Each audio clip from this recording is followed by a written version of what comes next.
This is number 4 in the series on guidance, and we looked at the need to be open to God guiding us, and not to doubt but to trust, because sometimes God's guidance isn't quite what we expect.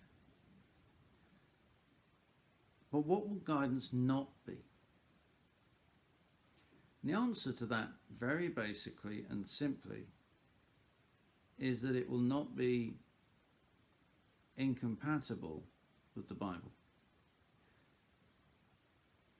It's very difficult to hold up the Bible as a test when we're not quite sure what's in it. But there are some fairly obvious basics. God is not going to guide us into sexual immorality. He's not going to guide us into theft. He's not going to guide us into violence. He's not going to guide us into holding grudges or taking revenge. He's not going to guide us into fears or fantasies.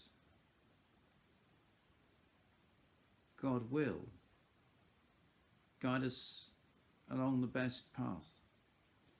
And he plots things very shrewdly, because he knows he's dealing with many crooked people. When Jesus was on earth, he would not entrust himself to human beings because he knew what was in us. And yet he died for us even so. And he knows what's in us now. But he knows how to deal with it and shape it. And we have to trust him for that.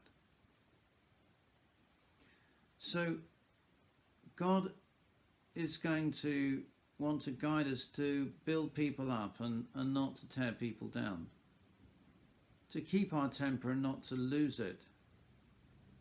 He's going to guide us to be pro-life, pro-light, pro-love,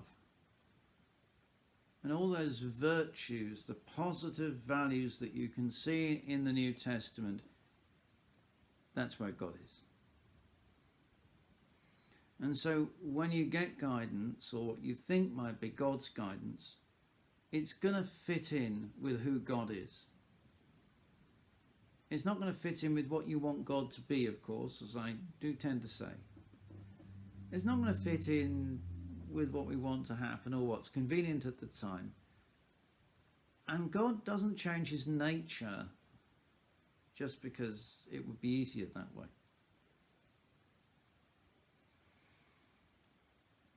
Our challenge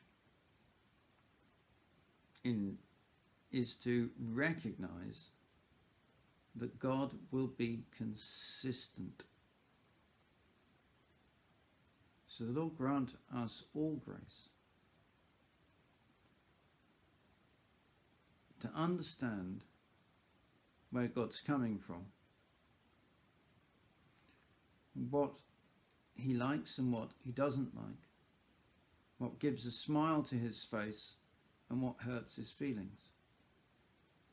And getting our head around those things, particularly in the New Testament, is going to help us to recognize God's guidance, because then we get a better idea as to what God likes, what God he doesn't like, and what he's likely to say and what he's not likely to say. And then we start to decide whether something's pleasing to the Lord or not, because that's a big test. Is this going to be pleasing to the Lord? A Christian leader some years ago was asked about March for Jesus. Now, March for Jesus was a movement that ran through the late 80s, early 90s. And the first marches, the first big ones in 87 and 88, were in London, and Graham Kendrick produced a whole original collection of prayer songs and praise songs to march to. And vast numbers of people marched around the city of London, and then on the second year they walked right through the centre of London and up into Hyde Park and Regent's Park. and it was a long walk. The second one, I did both of them, and the second one also spawned a song you might have heard of called "Shine, Jesus, Shine." And the Christian leader was asked, because people weren't very sure about was this March for Jesus a good idea or not at the time. When anything new comes up, then some people will doubt and criticize and wonder, is this God or not? And he just said this: I sat down and I thought, is the devil going to like this, or is the devil going to hate this? And I thought, the devil's going to hate this. And if he hates it, I'm for it. Now, that's not an infallible rule, but it's not a bad rule of thumb. If God's going to love it, it's probably a good thing for us to be involved in. If the devil's going to hate it, that's true also. What we need to do is to ask God to sharpen our discernment so that we know exactly what it is that pleases the Lord. The Bible actually tells us to find out what pleases the Lord. We're not going to do that if we never open the New Testament and get it inside our heads and look at the attitudes and actions of God.